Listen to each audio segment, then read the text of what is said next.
दोस्तों, भारत अनेक विविधताओं से भरा हुआ देश है। लाखों वर्ग किलोमीटर के क्षेत्रफल में फैले इस देश के अलग अलग भागों में अलग अलग प्रकार की संस्कृतियों का पालन करने वाले लोग निवास करते हैं। सभी के अपने अलग अलग रहन सहन, खान पान और बोल चाल के तौर तरीके हैं।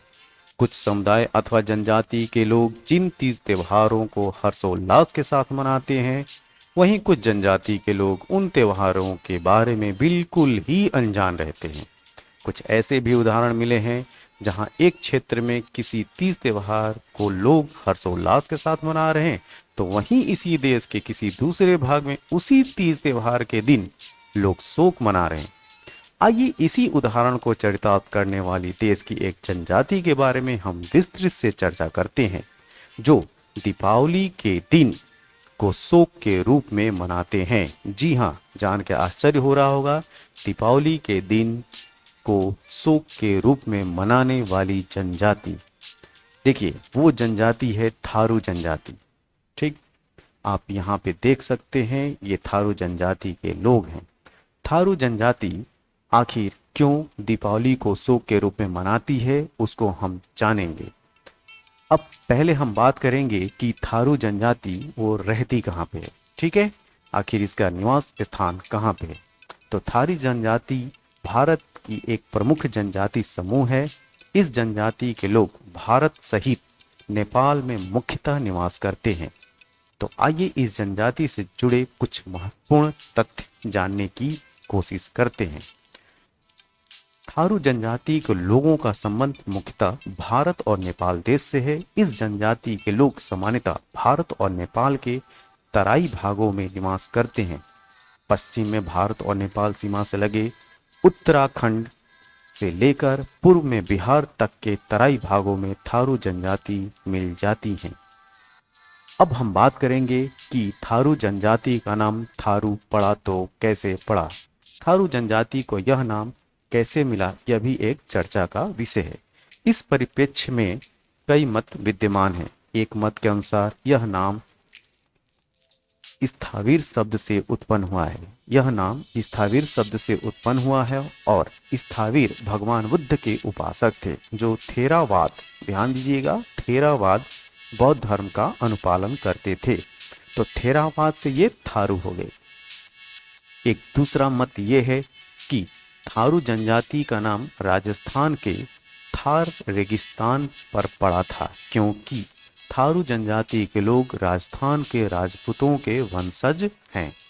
पश्चिमी तराई भाग के थारू जनजाति के लोग स्वयं को राजपूतों के वंशज मानते हैं।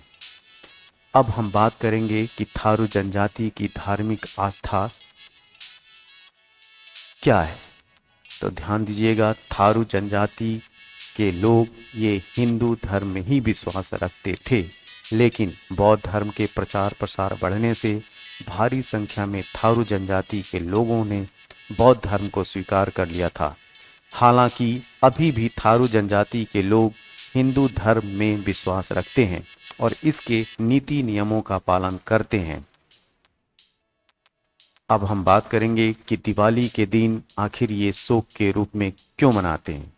हिंदू कैलेंडर के अनुसार कार्तिक महीने के 15वें दिन अर्थात अमावस्या के दिन हिंदुओं द्वारा दिवाली मनाई जाती है, परंतु थारू जनजाति के लोग इस दिन दिवाली ना मनाकर इस दिन को शोक के रूप में मनाते हैं, जबकि वे भी हिंदू धर्म का ही अनुपालन करते हैं।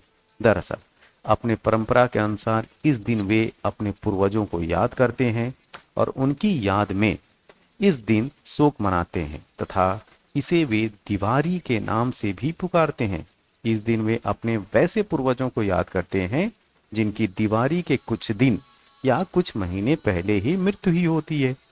इस जनजाति के लोग अपने स्वर्गवासी परिवार के सदस्यों की याद में एक पुतला तैयार करते हैं और दिवाली के दिन उसे जलाते हैं। पुतला जलाने के बाद अपने सभी रिश्तेदारों को अपने घर बुलाकर उन्हें भोज कराते हैं, जिसे कि बड़ी रोटी खिलाना कहा जाता है। क्या कहा जाता है? बड़ी रोटी खिलाना कहा जाता है। दिवाली के अगले दिन थारू जनजाति के द्वारा सोहराई मनाई जाती है। इस दिन इस समुदाय के हर घर में मांसाहारी भोजन बनाया जाता है। मांसाहारी भोजन के अलावा और भी अन्य तरह के जनजाति पकवान बनाए जाते हैं। इस दिन ये लोग गायों को भी प्रसाद खिलाते हैं।